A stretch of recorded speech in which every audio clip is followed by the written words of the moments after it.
Ser Podcast.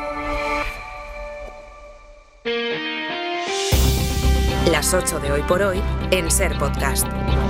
Hola, muy buenos días. Si miran el mapa de avisos de la AEMET, verán que buena parte del país aparece esta mañana pintada de amarillo y naranja por los avisos. Hay incluso una zona en rojo en la provincia de Almería. Lo habrán notado ya a esta hora si han salido de casa. La borrasca va a dejar lluvia, frío, viento y fuertes olas en buena parte del país. Se han suspendido las clases en Extremadura y en más de 70 municipios de Cádiz, Málaga y Almería. El riesgo de nieve afecta a toda Castilla y León y en general la situación es complicada o muy complicada en casi toda la península. Jordi Carbó, buenos días. Buenos días. Además, todo irá muy rápido. Por ejemplo, empieza a mejorar ya en Extremadura. Todavía llueve con fuerza en el sur, pero irá desapareciendo. Durante la mañana la lluvia más intensa afectará a Castilla-La Mancha, la Comunidad de Madrid y sobre todo Andalucía, especialmente toda la cuenca del Guadalquivir. Pero después, a partir de mediodía, se abrirán grandes claros. La lluvia quedará ya más concentrada en el nordeste de la península y lo que ganará protagonismo es ese viento que comentabas. En el sudeste de la península más de 120 km por hora, pero en la mayor parte del país serán habituales rachas de más de 80 km por hora. Y para acabar de rematarlo, pues esta nevada que ya empieza a ser intensa y lo va a ser durante la mañana y hasta el mediodía en prácticamente toda Castilla y León, también en la provincia de Guadalajara. Hoy por Hoy Noticias. Ser Podcast. El Gobierno empezó ayer el día con la buena noticia de los datos del paro, que baja del 10% por primera vez en 17 años, y luego se encontró con una nueva derrota en el Congreso que tumba la revalorización de las pensiones. Sin embargo, y a pesar de una evidente debilidad parlamentaria, el Ejecutivo cree que ha encontrado una vía, o al menos una posibilidad, para acercarse a unos socios que necesita si es que quiere aprobar los presupuestos. Sastre, buenos días. Buenos días, Barceló. Con Podemos ha pactado la regularización extraordinaria de personas migrantes. Con Esquerra la financiación, al Endacari Pradales Sánchez lo recibió ayer. La clave, como tantas otras veces, vuelve a estar en Junts, que votó junto al PP y a Vox. Votó lo mismo para tumbar ese alza de las pensiones o la prohibición para desahuciar a personas vulnerables. O sea, Junts votó lo mismo que el PP y Vox. El Gobierno arremete contra el PP. Lo hace Pedro Sánchez en un vídeo en redes sociales. Lo han vuelto a hacer. Otra vez el Partido Popular toma como rehenes a los jubilados y jubiladas de nuestro país, votando en contra de sus intereses de más de 10 millones de pensionistas. Feijóo responde con otro vídeo en redes. Hola, me acerco por aquí porque Pedro Sánchez os está mintiendo. En realidad no es nada nuevo. Lo hace con frecuencia y sobre muchas cosas, pero esta es especialmente burda. Hoy os está contando que el Partido Popular, junto con la mayoría de los grupos del Congreso... Buena parte del punto en el que estamos, del punto político, en el que estamos, se explica en vídeos como estos. Pero también ahora escucharán este pasaje de la entrevista que concedió anoche Elmar Saiz, la ministra portavoz, en Hora 25. Decimos que Junts votó en contra de la revalorización, igual que el PP y Vox. Verán cómo Aimar le pregunta a la ministra por el voto de Junts. La ministra contesta con el voto del PP. Quien tiene que dar explicaciones y explicar lo inexplicable, Aimar, es el Partido Popular. Y Junts también, que ustedes no le quieren atizar, pero vamos, que ha votado lo mismo. Bien, lo que pasa es que está claro que el principal partido de la oposición ha dejado de ser un partido de Estado y los 138 diputados, creo que son del Partido Popular, han dejado de trabajar por España. Y eso es muy grave, Aimar. ¿Y lo de Junts? Bueno, pues evidentemente los grupos políticos tienen que explicar, pero es que el Partido Popular, quiero recordar que gobierna... Saiz guarda equilibrios con Junts, con quien, en teoría, acuérdate, la relación estaba rota. El hecho es que el Gobierno trata de nuevo de explorar un acercamiento con el partido de Puigdemont. Ana Fernández Vila, buenos días. ¿Qué tal, Ángel? Buenos días. Esa es la estrategia. Después de la derrota de ayer, tratar de salvar las pensiones con Junts y ofrecer la delegación de competencias a Cataluña en una cuestión clave, que es la gestión de inmigración.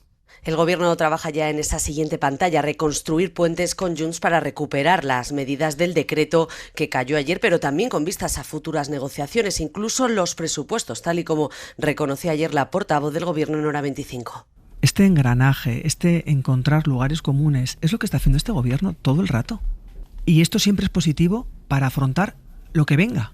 Se llame ley de presupuestos, se llame decreto para revalorizar las pensiones. La clave para desencallar el engranaje pasa por impulsar de nuevo la delegación de competencias en migración, que es una de las condiciones indispensables de Junts para volver a negociar y que ahora sí Podemos acepta sentarse a discutir tras pactar la regularización de migrantes. Ese es el plan del PSOE, según confirman a la SER distintas fuentes. Hay voces que creen que conviene hacerlo lo antes posible para poder avanzar este trimestre hacia la pantalla final, la de los presupuestos, que algunos ahora sí ven factible tras estos últimos movimientos. Ana, gracias. A vosotros. Fue por la inmigración por lo que ayer se produjo el otro gran debate en el Congreso después de que el Consejo de Ministros aprobara una regularización extraordinaria de migrantes que puede llegar a afectar a 500.000 de personas. El PP votó a favor hace 2 años de que el Congreso tramitara una iniciativa legislativa que pedía la regularización en el mismo sentido. Feijóo dijo entonces que sería sensible al debate. La Iglesia está a favor del decreto que se aprobó ayer, del cambio legislativo que se aprobó ayer. La portavoz popular, Esther Muñoz, justificaba, sin embargo, el rechazo de su partido. Nosotros no hemos cambiado de opinión. Cuando Feijóo dice que hay que dar soluciones a personas, lo seguimos manteniendo individualizadamente. Lo que no entendemos son las regularizaciones masivas y además vinculadas a la residencia durante 5 meses y no al empleo. En pleno ciclo electoral, con comicios en Aragón, en Castilla y León o en Andalucía, el PP critica la regularización de migrantes que considera que Sánchez plantea como cortina de humo para que se deje de hablar del accidente de tren de Adamuz, y en plena tensión electoral con Vox llevará la medida a Europa. En el contexto de esa competición con Vox, el PP votó en contra de la revalorización de las pensiones porque el Gobierno metió en el decreto otras medidas. El año pasado el PP también votó primero en contra, aunque luego cambió el voto. David Junquera, buenos días. Buenos días. No está el horno a una temperatura que haga factible que el PP le vote nada a favor al Gobierno. Vox aprieta. Hay mucha urna a punto de abrirse y este año los populares se han propuesto no dejarse arrollar por un nuevo ómnibus. Si en 2025 votaron no a la revalorización de las pensiones y ante la presión interna votaron sí, este año no les ablandan ni los mayores, donde tienen una buena mina de votos. Si en 2024 votaron a favor de debatir la regularización, ahora ni la presión de la Iglesia les moverá del no. En Génova han hecho sus propios estudios y están convencidos de que votar que no a subir los ingresos de los pensionistas no les va a erosionar. También defienden que la regularización lo único que hará será espantar a votantes del Partido Socialista. Además, este año cuentan con el apoyo cerrado de todas las baronías, que creen que lo del ómnibus era un cachondeo y que una vez vale, pero 2 no. Así que Génova mantendrá 2 noes con el objetivo de achicarle el espacio a Abascal. ¿Qué efectos tiene una regularización de migrantes? Bueno, los estudios demuestran que la última que se hizo en España tuvo un impacto beneficioso para el conjunto de la economía, y lo tuvo especialmente para las personas que pasaron a tener papeles y, por tanto, derechos reconocidos. Pudieron encontrar trabajos más cualificados. Jordi Fábrega. El último proceso extraordinario de regularización de inmigrantes fue el de 2005 y sus efectos económicos fueron positivos. Aumentó el empleo formal y también crecieron los ingresos fiscales. Es lo que concluyen los estudios sobre ese proceso que se llevó a cabo ya hace 2 décadas y que permitió que en 2005 el número de afiliados extranjeros a la Seguridad Social aumentara en más de 600.000 personas. Esto es 4 veces más que en los años previos. Esto demuestra que el proceso afloró empleo negro que pasó a ser empleo formal, con más derechos para los trabajadores y también con más ingresos en forma de cotizaciones e impuestos. Alrededor de 4.200 euros más de ingresos por persona regularizada, dicen los estudios que tuvo de impacto esta regularización.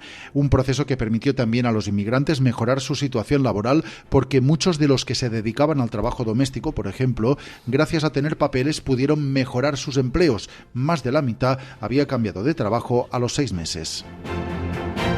Sobre la investigación del accidente de Adamuz, publica El País esta mañana que en el tramo del siniestro había otras 15 soldaduras como la que colapsó, que unían un carril antiguo con uno nuevo. La Comisión de Investigación de Accidentes ha explicado estos días que eso no es inhabitual, no es extraño. Lo relevante es en qué estado están las soldaduras y los carriles, que es lo que se investiga. El ministro Óscar Puente, que habló de que el tramo había sido renovado completamente, luego aclaró que eso no implica, a su juicio, un cambio de todo el material, incidió ayer después del Consejo de Ministros en esta explicación. De una parte de los tramos de vía, en concreto en el punto del accidente, es intrascendente desde el punto de vista que ahora nos preocupa, que es el de la seguridad.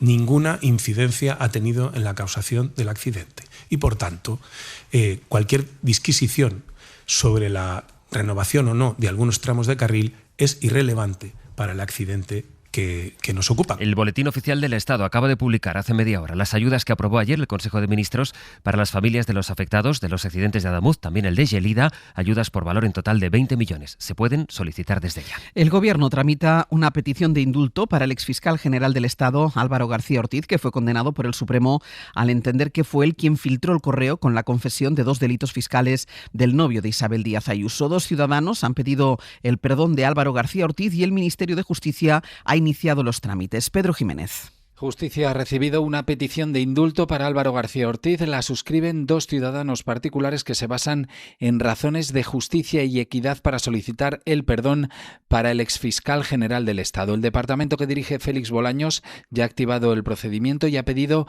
informe al Tribunal Supremo. El indulto es una prerrogativa del Gobierno. Es necesario recabar los informes del Tribunal Sentenciador, de la Fiscalía y también del ofendido por el delito, del perjudicado, que en este caso es el novio de Ayuso, Alberto González Amador. Estos informes no son vinculantes. El Gobierno puede adoptar la medida de gracia siempre que esté debidamente justificada y motivada. Hoy por hoy noticias. Ser Podcast. Donald Trump intenta rebajar la tensión con el estado de Minnesota después de la oleada de protestas por la persecución de migrantes y por el asesinato de 2 activistas a manos del ICE. Esta pasada noche el propio Trump aseguraba que van a desescalar Minnesota. Ha hecho un evidente cambio de tono. El presidente de Estados Unidos promete ahora una investigación honesta ante el asesinato de Alex Pretty, al que miembros de su propio gobierno llamaron terrorista, le llamaron asesino, y ahora Donald Trump dice que ama a su familia. El gobernador de Minnesota, el demócrata Tim Walz, ha contado en la CNN esta madrugada que ha hablado con el llamado zar fronterizo de Trump, al que la Casa Blanca ha enviado porque tiene un perfil más político, menos polémico que el jefe de la policía migratoria, que Greg Bobino. El gobernador agradece el cambio de tono, pero que los agentes de inmigración tienen que abandonar, dice, su estado. Washington, Sara Canals. El presidente Trump dice ahora que todo su gobierno considera que la muerte de Alex Pretty ha sido un incidente desafortunado. We view that as a very unfortunate incident, okay? Everyone, unless you're a stupid person. Todos lo ven así, a menos que seas una persona estúpida, le decía a un periodista, aunque sigue criticando, eso sí, el hecho de que el fallecido llevara una pistola. Mientras tanto, su zar fronterizo, Tom Homan, ya está en Minneapolis para rebajar la tensión y se ha reunido con los líderes demócratas. El gobernador Tim Walz le ha pedido una investigación imparcial y reducir el número de agentes, pero la presión está lejos de desaparecer y prueba de ello es que los republicanos empiezan a alzar la voz. Es el caso del senador de Texas, Ted Cruz. Escalating the rhetoric doesn't help. And it actually loses credibility. Esta retórica no ayuda y les hace perder credibilidad, advertía. Algunos, sin embargo, han ido un paso más allá. Ya hay 2 senadores conservadores que se suman a los demócratas y exigen la dimisión de la secretaria de Seguridad Nacional, Kristi Noem.